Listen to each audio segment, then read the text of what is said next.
बेहतर तरीके से समझ पाओगे। एक समबाहु त्रिभुज 113वां है। एक समबाहु त्रिभुज की प्रत्येक भुजा 8 सेंटीमीटर लंबी है।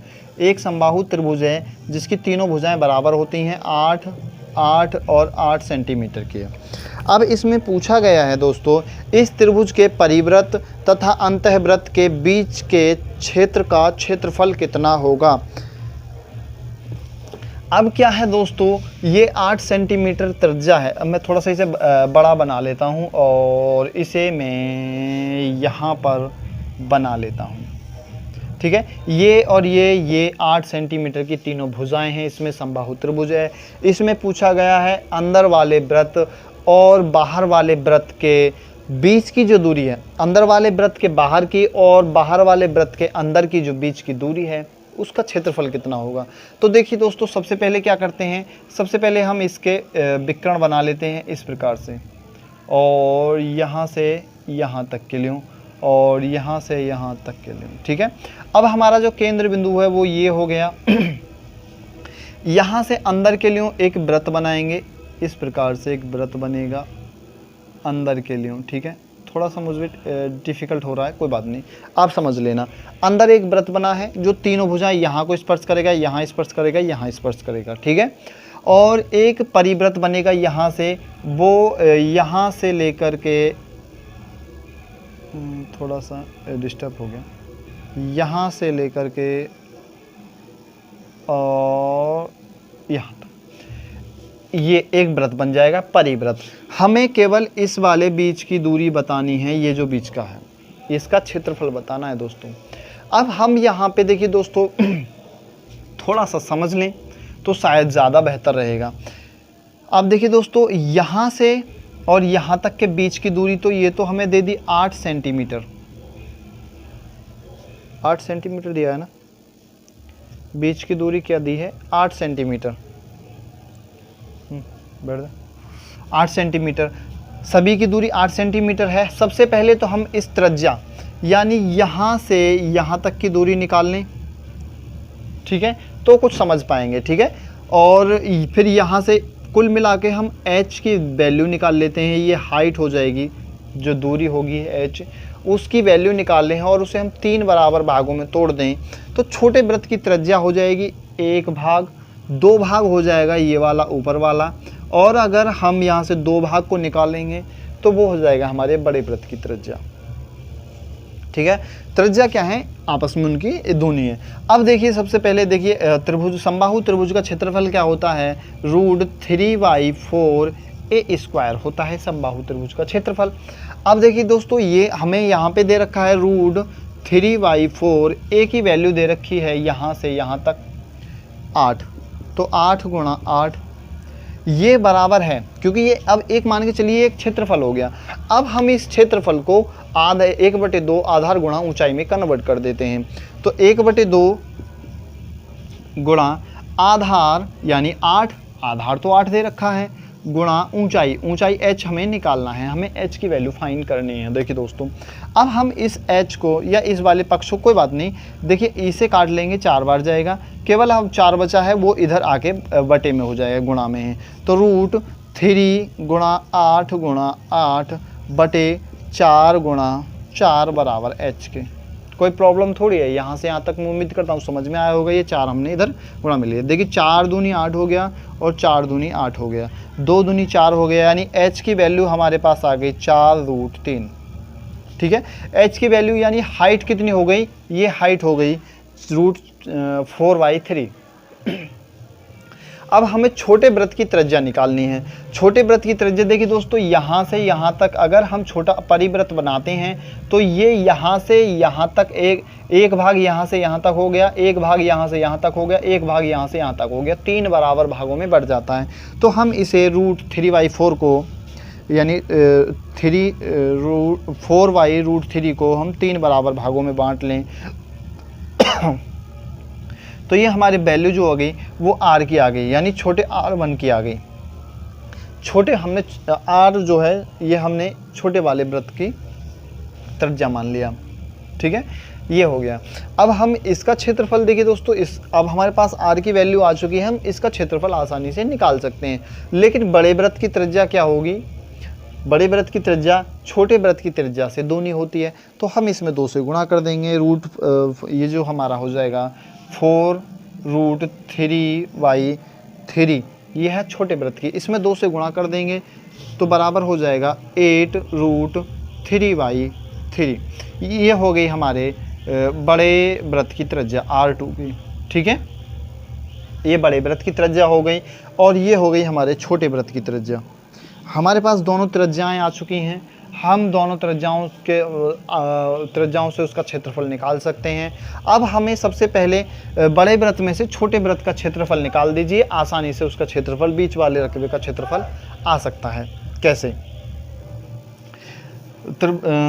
जो वृत्त का क्षेत्रफल होता है वो क्या होता है? वृत्त का क्षेत्रफल होता है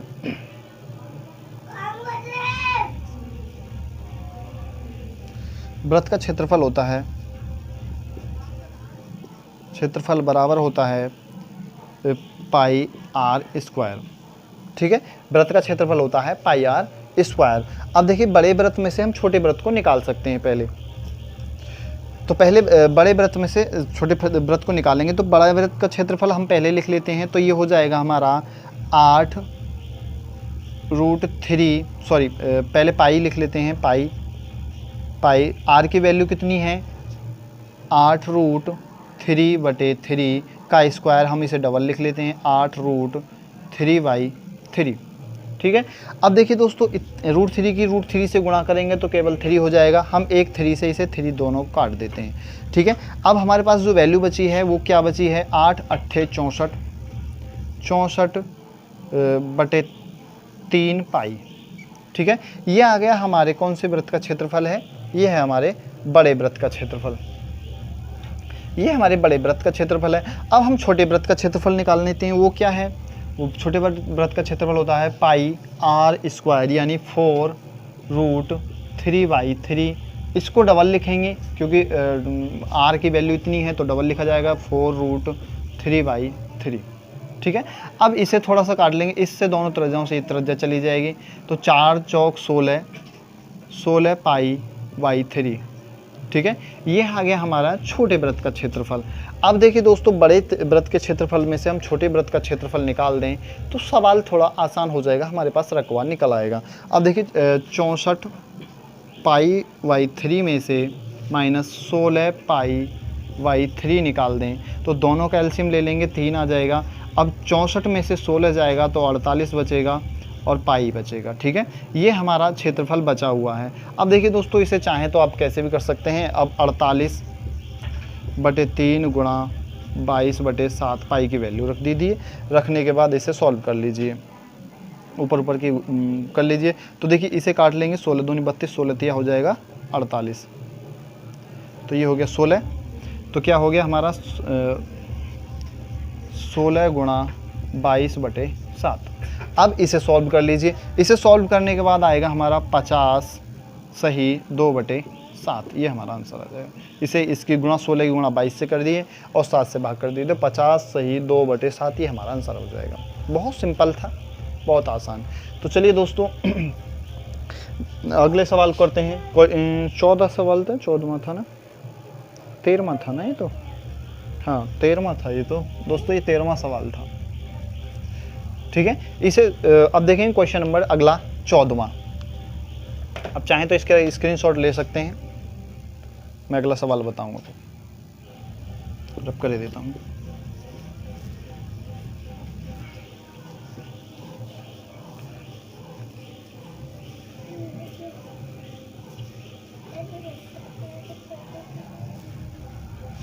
क्वेश्चन नंबर 114 देखेंगे भाई। नंबर देखेंगे 114। किसी त्रिभुज के प्रत्येक, देखिए 14वां क्वेश्चन, 114वां क्वेश्चन है। किसी त्रिभुज के प्रत्येक शीर्ष बिंदु से उसकी सम्मुख भुजा के समांतर एक रेखा खींची जाती है। इस प्रकार बने त्रिभुज की परिमिति का प्रारंभिक त्रिभुज की परिमिति से क्या अनुपात होगा? देखिए दोस्तों क्या है, थोड़ा सा समझेंगे। एक त्रिभुज बनाया उन्होंने, इस प्रकार एक त्रिभुज बना और इस त्रिभुज के बिंदु के प्रत्येक बिंदु के सामने सम्मुख एक रेखा खींची गई इस प्रकार से। इस प्रकार से, और इसे प्रत्येक बिंदु के, क्योंकि इसके सामने ये हो गई, इसके सामने ये हो गई और इसके सामने ये हो गई। अब क्या है, ये त्रिभुज बन गया, अंदर त्रिभुज के अंदर त्रिभुज बन गया। अब पूछा है अंदर वाले त्रिभुज की परिमिति और बाहर वाले त्रिभुज की परिमिति में क्या अंतर है, क्या अनुपात है उनमें एक दूसरे में। इसमें कोई रेखा की लंबाई नहीं दी हुई है, कोई बात नहीं। अब देखिए दोस्तों क्या करते हैं, हम कोई त्रिभुज मान के चलिए, त्रिभुज की कोई भी रेखा मान लेते हैं, कुछ भी वैल्यू मान लेते हैं। यहाँ से यहाँ तक की दूरी हम कुछ भी मान लेते हैं, कुछ भी मान लीजिए, क्योंकि प्रत्येक भाई त्रिभुज है तो प्रत्येक भुजा बराबर हो सकती है। हम यहाँ पे एक बार देख लेते हैं, 2 विषय दी हुई है क्या, नहीं दी हुई।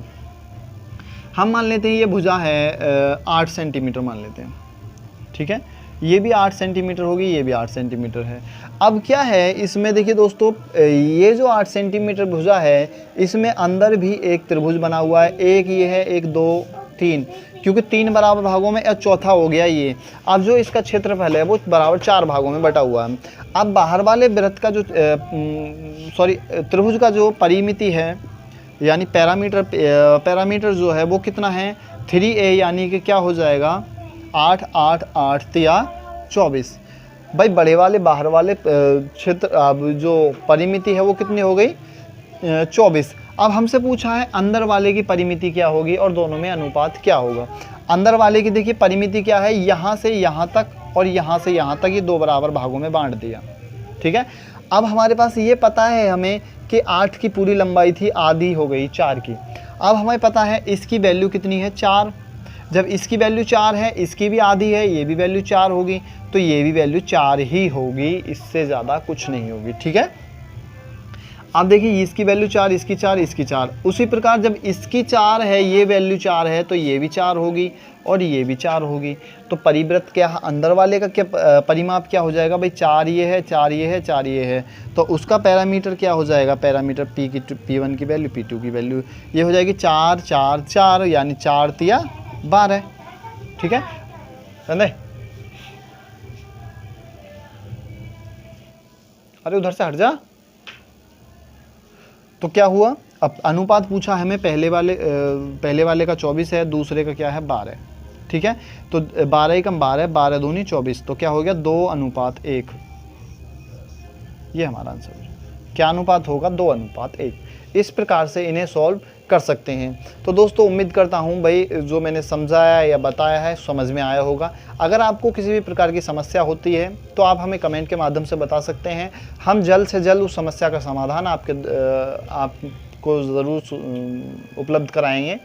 और भविष्य में किसी भी प्रकार की जानकारी है तो हमें कमेंट के माध्यम से आप संपर्क कर सकते हैं।